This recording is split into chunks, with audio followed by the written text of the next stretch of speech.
بسم اللہ الرحمن الرحیم۔ السلام علیکم ورحمۃ اللہ وبرکاتہ۔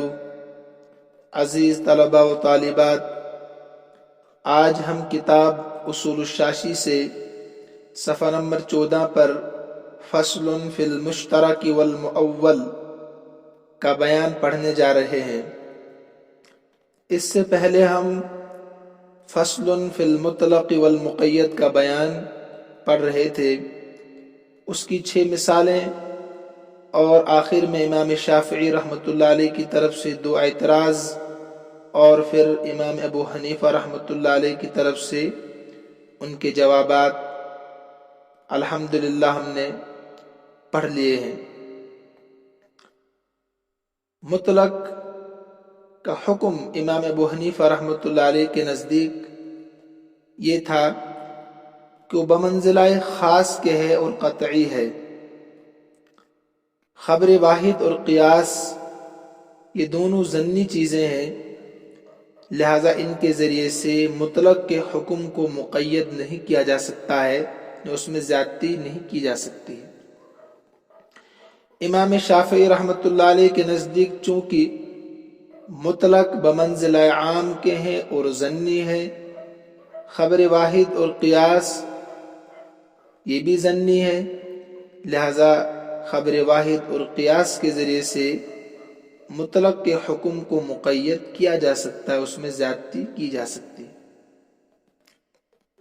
بہرحال اس کو ہم نے الحمدللہ تفصیل کے ساتھ پڑھا تھا اور میں نے سمجھانے کی کوشش کی تھی۔ مجھے امید ہے کہ وہ ساری چیزیں آپ کو سمجھ میں آئیں گی اور ذہن میں بھی ہوں گی۔ جس طریقے سے صاحب کتاب نے مطلق اور مقید کو ایک فصل میں جمع کیا تھا، اسی طریقے سے مشترک اور مؤول کو ایک ہی فصل میں جمع کیا ہے۔ سب سے پہلے آپ مشترک کی وہ تعریف سمجھیے جو صاحب کتاب نے عبارت میں نقل کی ہے۔ فرماتے ہیں المشترک ما وضع لمعنین مختلفین او لمعان مختلفت الحقائق۔ مشترک وہ لفظ ہے جو 2 مختلف معانی یا چند مختلف حقیقت رکھنے والے معانی کے لیے مستقل طور پر وضع کیا گیا ہو۔ اس کو یاد رکھنا ہے، مستقل طور پر وضع کیا گیا ہو، احتمال نہ ہو بلکہ مستقل طور پر بنایا گیا ہو چند معنی کے لیے۔ صاحب کتاب نے یہاں 3 مثالیں کتاب میں نقل کی ہے۔ ان تینوں مثالوں میں آپ بخوبی سمجھ سکتے ہیں۔ مثلا جاریتن، اس کو 2 معنوں کے لیے مستقل طور پر استعمال کیا جاتا ہے۔ ایک بار اس کو واضع نے باندی کے لیے بنایا تھا، باندی لونڈی اس کو کہتے ہیں، اور دوسری بار اس کو بنایا گیا ہے السفینہ، کشتی کے لیے۔ ٹھیک ہے، اسی طریقے سے المشتری، اس کو ایک بار واضع نے سامان خریدنے والا آدمی اس کے لیے بنایا گیا ہے، اس میں فاعل کا صیغہ ہے مشتری، سامان خریدنے والا، اور دوسری بار اس کو ایک ستارے کے لیے وضع کیا گیا ہے، ایک ستارے کے لیے بنایا گیا ہے۔ ایسے ہی بائنن بھی 2 معنوں میں مشترک ہے،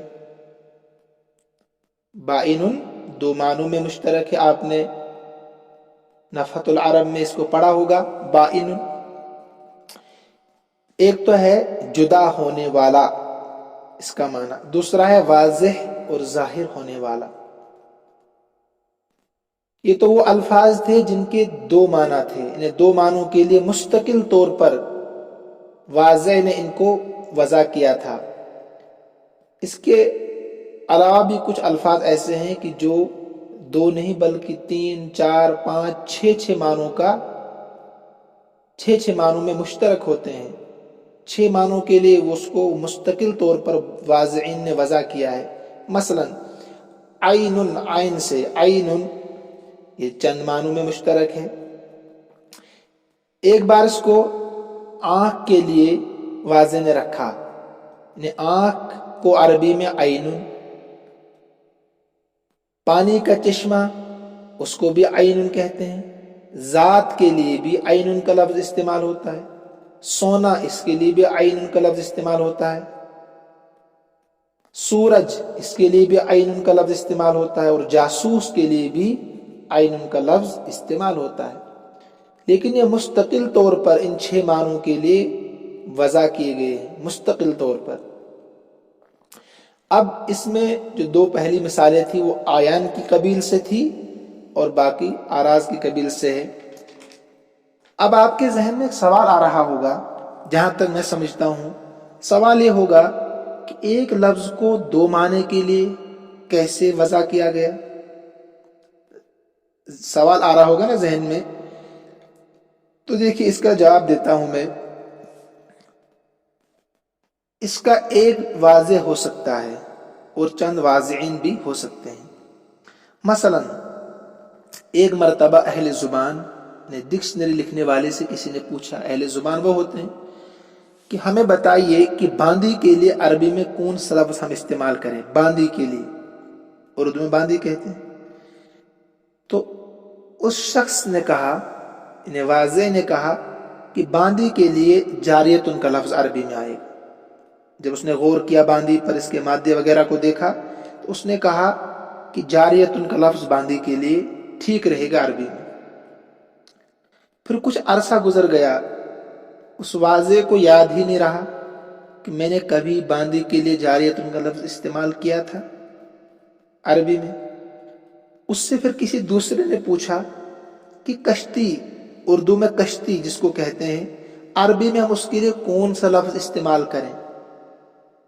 عربی میں اس کے لیے کون سا لفظ استعمال کریں؟ تو لہذا اسی واضح نے، جس نے پہلی بار باندی کے لیے جاریتن کا لفظ استعمال کیا تھا، اسی واضح نے سائل سے کہا کہ کشتی کے لیے، جب اس نے غور کیا، جاریتن کا لفظ استعمال کرو کشتی کے لیے. لیکن اس میں شرط یہ ہے کہ اس کو یاد ہی نہیں رہا واضح کو کہ میں نے کبھی کسی سے یہ بھی کہا تھا یا لکھا تھا کہ باندی کے لیے بھی لفظ جاریتن بول سکتے ہیں.